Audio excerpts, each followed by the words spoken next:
The air crackles with energy as Romane Dicko, a 24-year-old judoka from France, steps onto the tatami mat. Her famous white braids catch the humming lights as she bows in front of her opponent. Romane is in Paris, participating in one of the biggest international judo competitions. Thousands of fans have gathered to watch judo athletes known as judokas compete for medals and prizes. Nothing else matters at this moment. Not the sound of her cheering fans, not the mathematics homework from Sorbonne University waiting on her desk. Nothing. Just the fierce opponent standing in front of her and the world-class event that is only a few months away. This match is one more step in her journey to winning gold.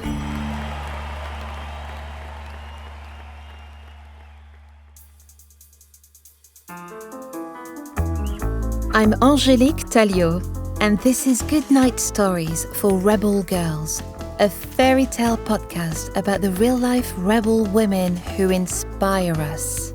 On this episode, Romane Dicko, French judoka, mathematics student, and judo medalist.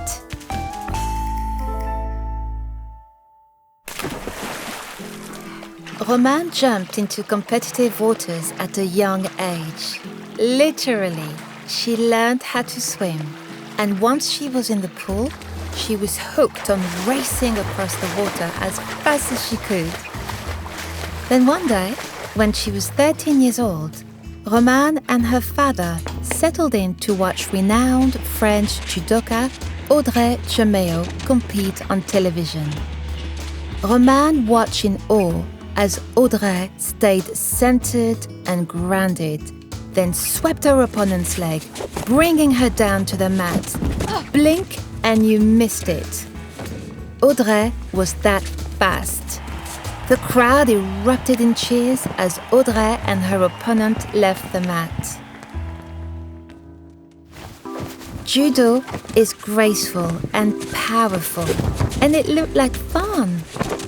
Romane was used to winning in the water, and even when she didn't win, she loved competing so much. She wanted to keep trying. Why not try a new sport, she thought as she watched the judokas on TV grapple with their opponents. If I can win in the water, maybe I can win on the mat too. Even though Romane was just 13 years old, she was considered too old to be joining a judo club by some people. But she didn't let that stop her. In class, she watched the teacher and listened closely. Then it was Romane's turn. She stood, wriggled her toes, finding her balance on the cushiony mat. She bowed to her opponent. Then she inched forward, reached out, and held on, just like her teacher had demonstrated.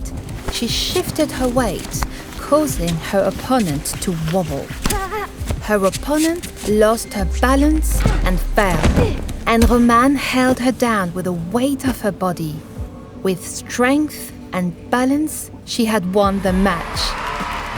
Romane's teacher recognized her abilities after the first class. Romane has a special talent, her teacher said. I want to make her a champion.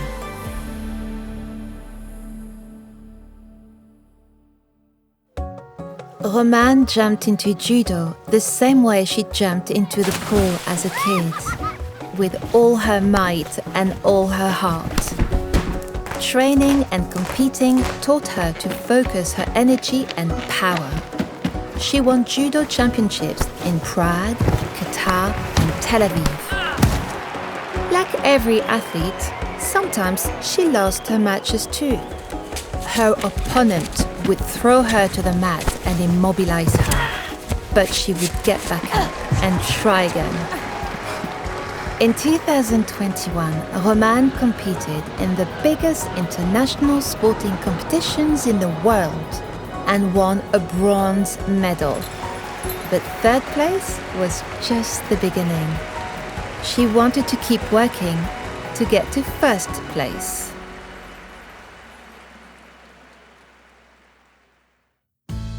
As Romane continues to train and get stronger, she's learning that balance, resilience, and determination is important for a happy life both on and off the mat. After practice each morning, Romane heads to her classes at Sorbonne University in Paris, where she's studying mathematics and dreams of becoming an aeronautical engineer someday. And Romane takes breaks too, and makes sure to have fun. Once, when she was preparing for an award ceremony, she needed something special to go with her black dress. So she set up her sewing machine and created a fancy green boa from scratch. When she put it on, she was ready for the cameras.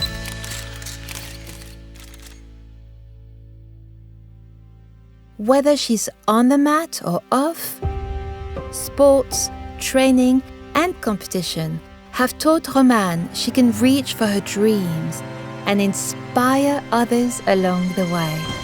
She's an athlete and a world champion. She's a mathematics and science student. And she can sew a dress out of an old pair of Judo pants. As Romane says, I suffered when I was younger because I didn't see anyone who looked like me on TV. When I started to feel confident, I said to myself, try to show on social media that it's possible to be a heavy and do judo, to be a woman and do sports. If that can inspire one or two little girls, I've won.